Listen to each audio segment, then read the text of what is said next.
The thing about people who live in art galleries is they think they're subtle. They're not. They're just rich enough to disguise their chaos behind phrases like curated intimacy and emotional expansion. My wife, Celeste, is fluent in that language. Has been for years. We met back in grad school. She was the kind of woman who used words like provocative to describe a sandwich. I loved that about her. Thought it made her interesting. Worldly. Turns out it just made her exhausting. Now, 15 years later, she's the head of curation at the Harrington Gallery downtown. Prestigious, pretentious, and fully sponsored by legacy donors, which is just code for retired finance guys who like to feel edgy by funding women with sharp heels and sharper Instagram accounts. Celeste runs the place like she owns it. And I let her. Because when you're married to someone like her, the best move is to step back, stroke the checks, and let her build her kingdom. Or so I thought. Until the charity auction. It started with a glass of wine. Pinot Noir. Expensive, because that's the only kind Celeste pours when she wants something. We were standing in the kitchen, sleek, sterile, the kind that looks good in Architectural Digest but makes toast feel like a violation. She leaned against the counter and said, "I had an idea for the gala this year." I took a sip. Let me guess. Another silent auction where everyone pretends they don't care about winning? She smiled. Not quite. I want to do a mystery experience package. I raised an eyebrow. Mystery experience? Think elevated blind date, she said. Only curated. High-end.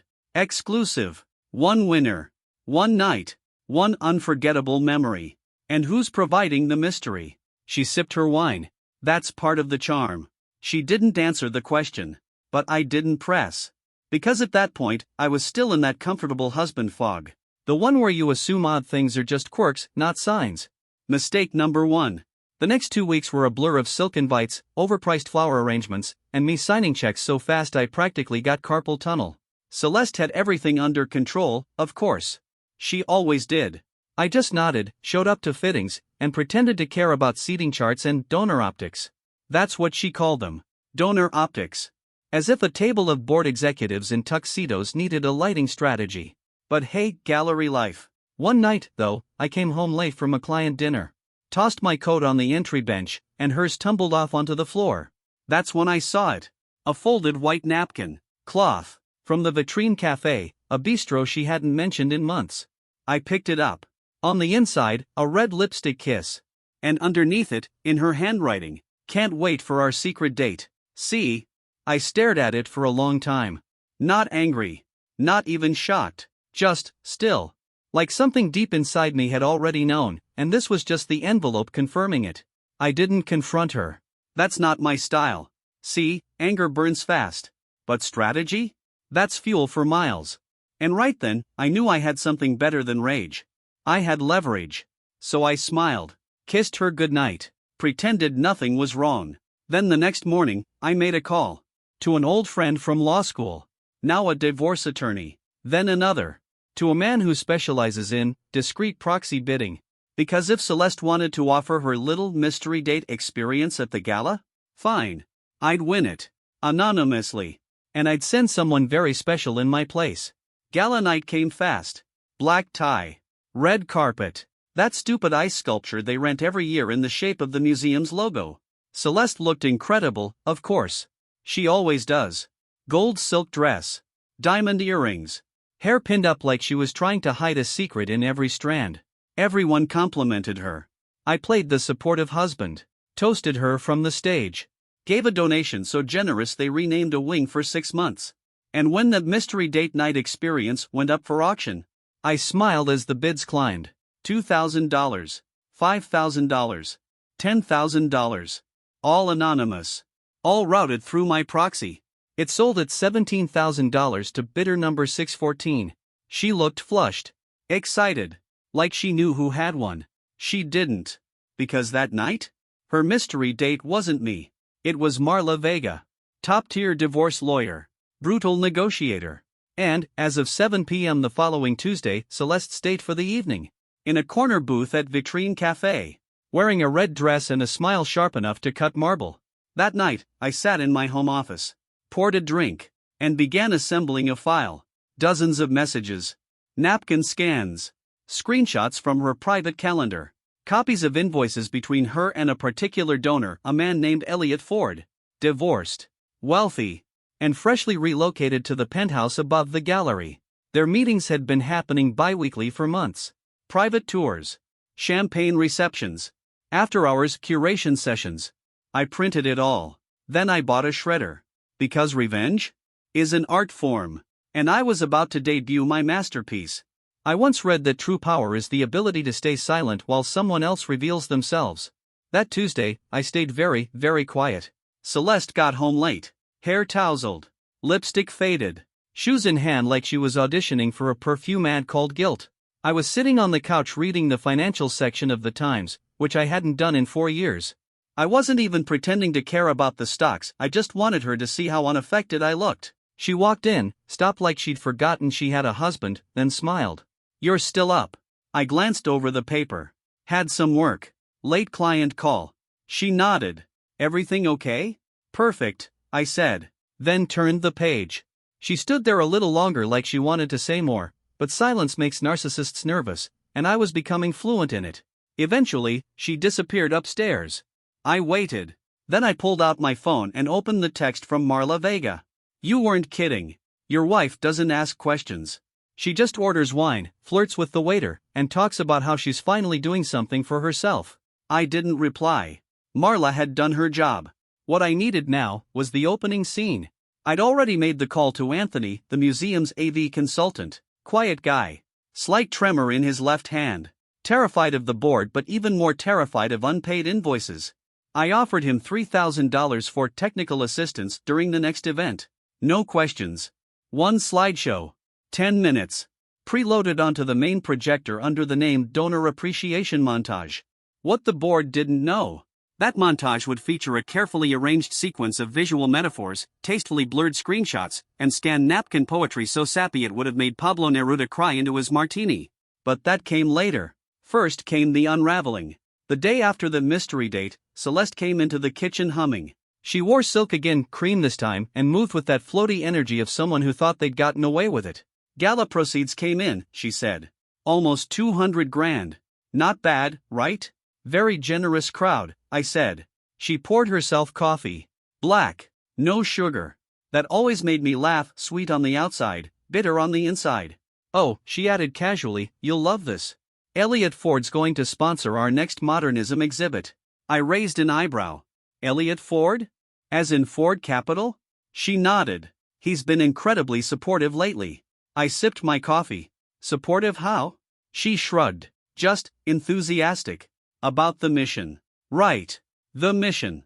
Which, according to her calendar, involved a lot of 10:30 p.m. strategy sessions that required room service and silk robes. "Glad to hear it," I said. "Hope you thanked him properly." She paused. Smiled. "I always do." God, she made it so easy. I spent the next 2 weeks assembling the piece de resistance. Not just screenshots. Not just emails. I wanted art. So I had every text between her and Elliot printed in thin, elegant serif font on ivory paper. Then shredded. Then reassembled, jagged and imperfect, onto a canvas layered in a swirl of ash gray and lipstick red. I named the piece Unfaithful Correspondence. Pretentious? Sure. But it looked incredible. Even Anthony, my AV guy, admitted it. "It's disturbingly elegant," he said, adjusting his glasses. "Are those actual lipstick marks?" I nodded. "Every one of them. Should I ask how you got them?" "You shouldn't." He nodded. And loaded the file. The next gala was the Patrons Circle brunch. Smaller crowd. Richer attendees. More caviar, less dancing. Celeste had chosen a butter yellow dress for the occasion. Flowing, expensive, just casual enough to scream I'm effortlessly perfect. Elliot Ford was there too. Of course. He wore an unbuttoned navy suit and smiled like a man who thought his secrets were safe in a locked phone and a penthouse. He shook my hand, firm and condescending. "Greg, right? I hear you're in finance." "Something like that," I said. Celeste watched the interaction a little too closely. Then the lights dimmed. Time for the slideshow. It started innocently. Photos of donors. Kids painting during school field trips. A time-lapse of a mural installation. Applause. Smiles. Then, the screen flickered. New images appeared. Not scandalous. Not explicit. Just specific. A napkin. Folded. A lipstick kiss. Then a typed line. "Can't wait for our secret date. See." The room went still. Next, a quote. Sometimes, you have to unframe yourself to find who you are again. Text from C to E, April 8th. People began to whisper. Celeste's eyes locked on the screen like it might catch fire. More slides. Photos of late meetings. A hotel suite bill with the gallery's card blacked out except for the date. Then, the final slide. My art piece. Full screen. Titled at the bottom in cursive. Unfaithful Correspondence, a collaborative piece by C and E, arranged by G. Then black screen. Silence. Then gasps. Then whispers. I stood, clapped once, and raised my glass. To generous donors, I said. And their lasting contributions. Celeste stood frozen. Elliot had gone pale. Claire Harmon, the board chair, turned to Celeste with a look I can only describe as audit-worthy. The brunch ended early. No dessert. Just wreckage. That night, Celeste tried to scream. Didn't go how she expected. You humiliated me in front of my peers. No, I said. You humiliated yourself. I just curated the reveal. You planned this for weeks, months. Longer. She threw the wine glass. It missed. Of course. She never had good aim. Then she collapsed into a chair. I gave everything to that place. Correction, I said. You took everything. Time. Trust. My name on donation checks while you slipped into soap for donor appreciation nights. Tears welled. But I was done. I've already spoken to my lawyer, I said. Greg. Stop. She did. And then? I left the room. No more drama. No closure speech. Just silence. And the faint sound of her world, finally cracking. Here's what no one tells you about high society scandals. They're slow to burn, but nuclear in reach. By the end of that week, Celeste had been placed on sabbatical by the board of the Harrington Gallery. Not fired. Not yet. That would imply finality. This was worse. A cold pause. A temporary freeze that made every glass of wine at every dinner party taste like risk. The official email used phrases like mutual reflection, curatorial direction realignment, and my favorite, internal optics review. Translation: you embarrassed us, and now you get to sit in the corner while we decide if your face still fits the furniture. She tried to spin it, of course. Said it was a well-earned creative break. That she'd been thinking of stepping back anyway. But the tone of her voice, brittle, half a note too high, told me she wasn't used to being irrelevant. And that was just the start. She stopped going to her usual Pilates class. Not because of shame. Because they stopped inviting her. Apparently, her affair with Ford wasn't the only one circulating. There were whispers about a trip to Paris last year. About an intern named Lucia. About a missing painting once on loan that had been sold at a private collector's auction 6 months later under a different name. Suddenly, her curated empire began to look a lot like a house of cards, and everyone had receipts. Her assistant ghosted her. Her stylist took time off. Even the guy who delivered her favorite eucalyptus arrangements every Friday? Vanished. The vacuum was beautiful. She was finally surrounded by the silence she deserved. Meanwhile, I was busy building something. I hadn't told anyone yet. But for months, maybe longer, I'd been sitting on an idea. A service. One tailored for men like me, high-value, intelligent, emotionally stable men who had everything except peace in their personal lives. Guys who were tired of sugar-coated toxicity and gallery-grade narcissists in expensive heels. Men who didn't want therapy. They wanted options. So I started laying the groundwork. Quietly. Formed an LLC. Built a site. Partnered with 2 elite relationship consultants and 1 former FBI profiler who could spot a narcissist in under 5 minutes. I called it Glass House, matchmaking for men who know better. Slogan? No games. No artifice. No gallery trash. That last part was for me. The next gala was a month out. Not the usual museum affair. This one was bigger, the citywide Cultural Trust Gala at the Fairmont Regency. Black tie. Invite only. The kind of event that made page 6 columns in donation deals over lamb racks and French jazz. Celeste was still planning to attend. Why? Because ego is louder than logic. She ordered a new dress. Told me she was reclaiming her narrative. I didn't say a word. I just smiled. Because what she didn't know. I'd booked a spot in the main exhibition hall. Officially, it was for a new philanthropy initiative. Unofficially, it was my debut. A pop-up gallery. Tall glass panels. Black floor. Dim lighting. Modernist font on matte displays. Center stage? My collaborative art piece. Unfaithful Correspondence. But now? It had a label, framed beneath the canvas. Donated by Glass House, matchmaking for men who know better. Celeste would walk right into it. And she'd bring all her friends. All the press. All the curated chaos.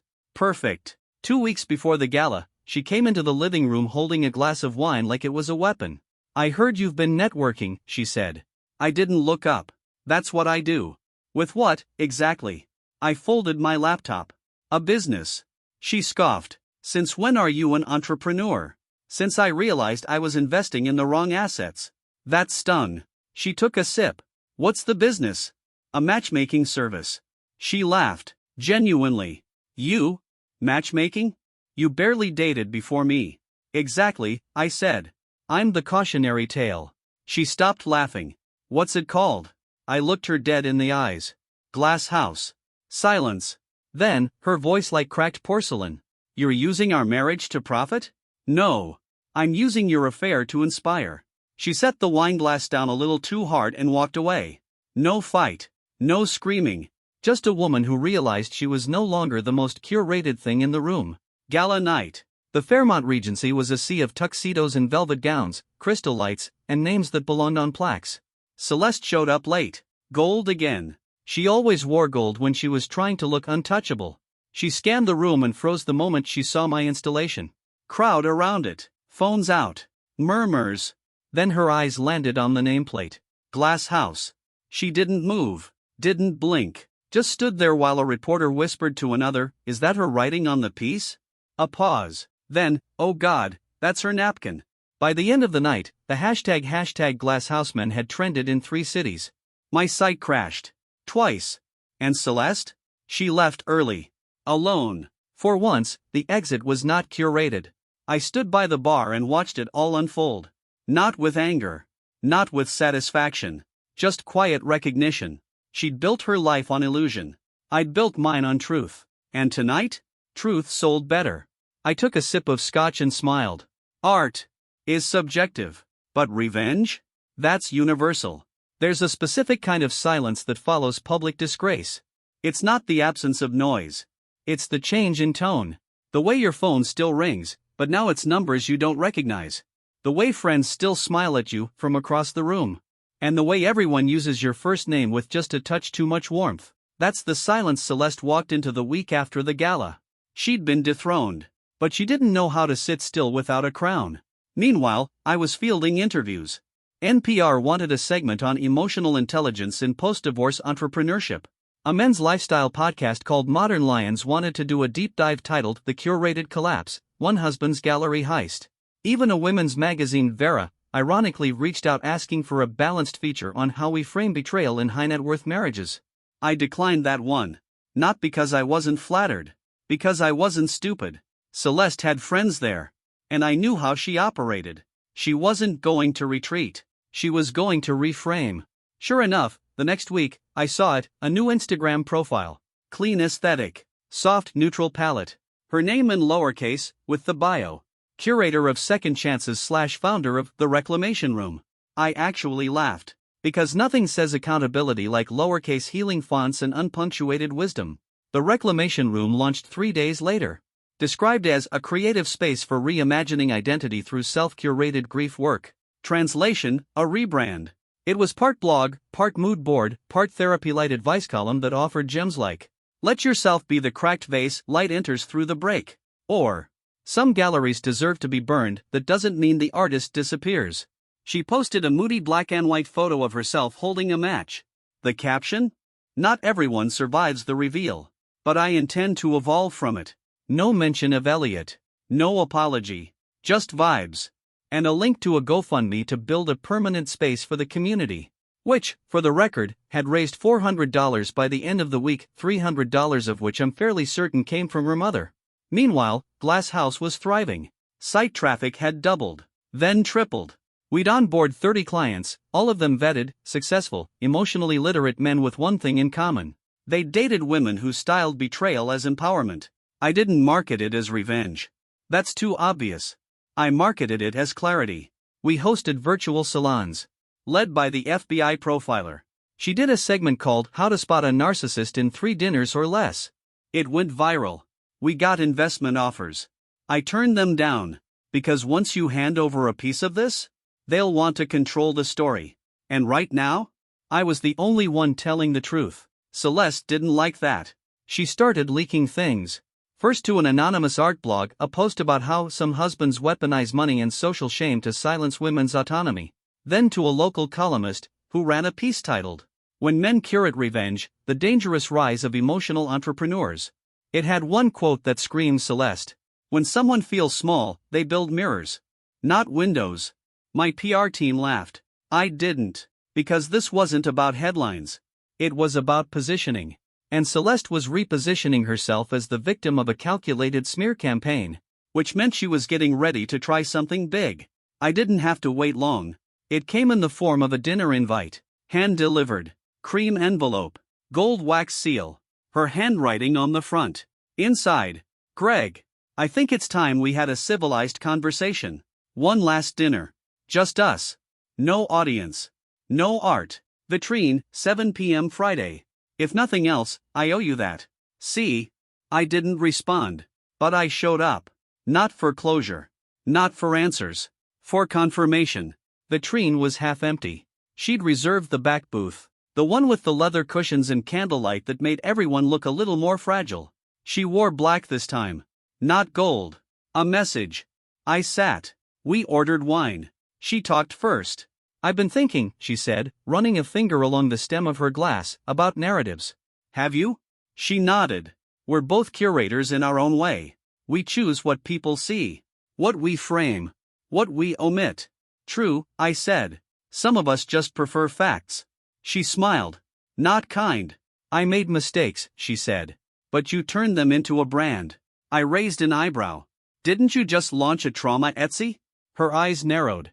"You embarrassed me. You cheated. I was lonely. I was invested." Pause. Then she leaned forward. "I want to make you an offer." Of course she did. "You kill the narrative," she said. "Retire the brand. No more interviews. No more exhibits. And I'll go quietly. I'll even endorse the site. Say we healed. Say we found mutual peace. And in return?" She held my gaze. "You don't release the second piece." Ah, the second piece. She knew. Good. Because I'd made another canvas. This one larger. More brutal. Titled Postmodern Gaslight. Made from audio transcriptions of her lies, stitched over photos of her curated therapy blog posts. The final frame was her GoFundMe page. Empty. Lonely.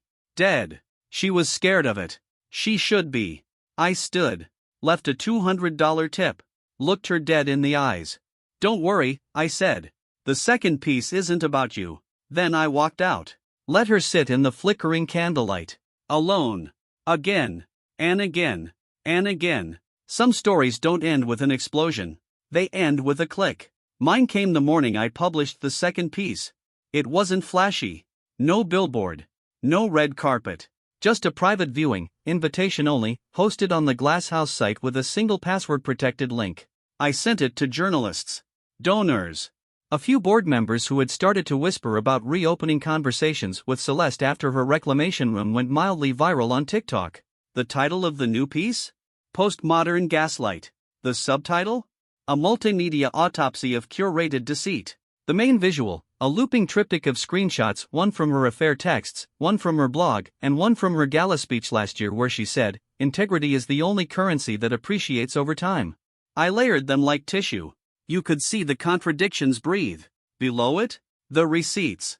Hotel charges listed as strategic retreats. The napkin. Again. But now framed with an email timestamp. Her Instagram post about forgiveness, published 20 minutes after she threatened me via voice memo. Oh, and the voice memo? That was the final layer. Played on loop under soft piano music, distorted just enough to make the listener lean in. It wasn't revenge. It was documentation. A public archive. And when it went live, I didn't promote it, didn't tweet it, didn't tag her. I just pressed send. By noon, she'd gone offline. The reclamation room homepage? Blank. Her profile bio? Gone. The GoFundMe? Deleted. But the comments? Still there. Wow, this is uncomfortable. So, was any of it real? Is trauma curation just lying in lowercase? By 3 p.m., a journalist at the Inquirer emailed me. Subject line, follow-up piece, the curator's collapse? I didn't respond. I didn't need to. Because the story had already outgrown us. 2 days later, Celeste reached out. Not through a lawyer. Not through mutual friends. Through a handwritten letter. No return address.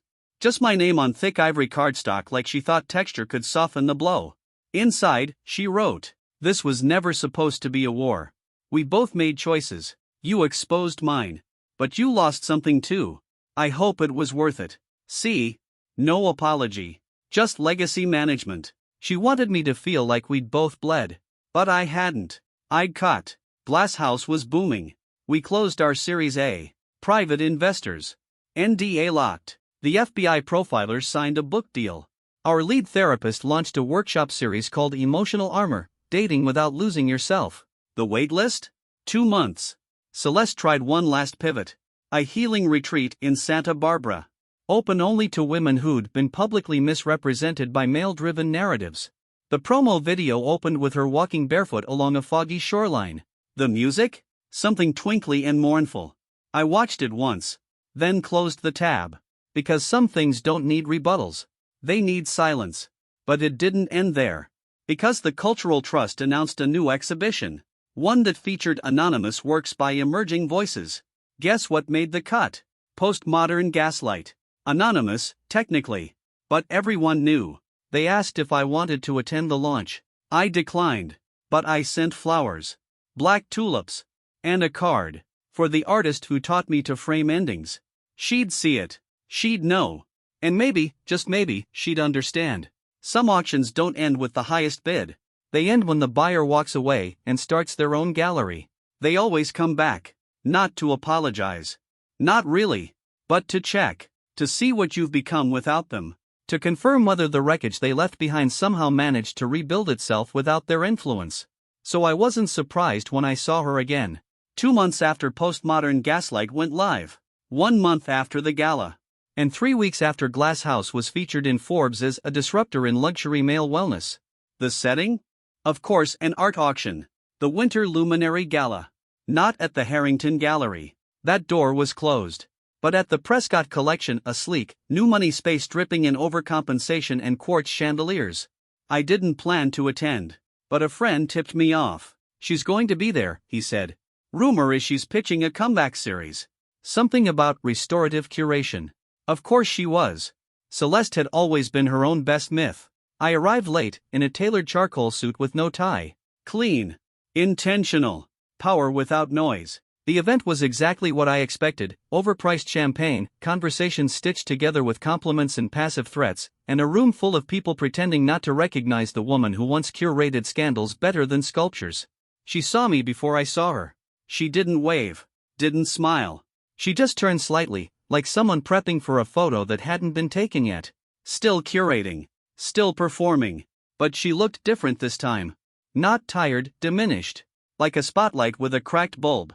I made a point not to approach. Let her stew.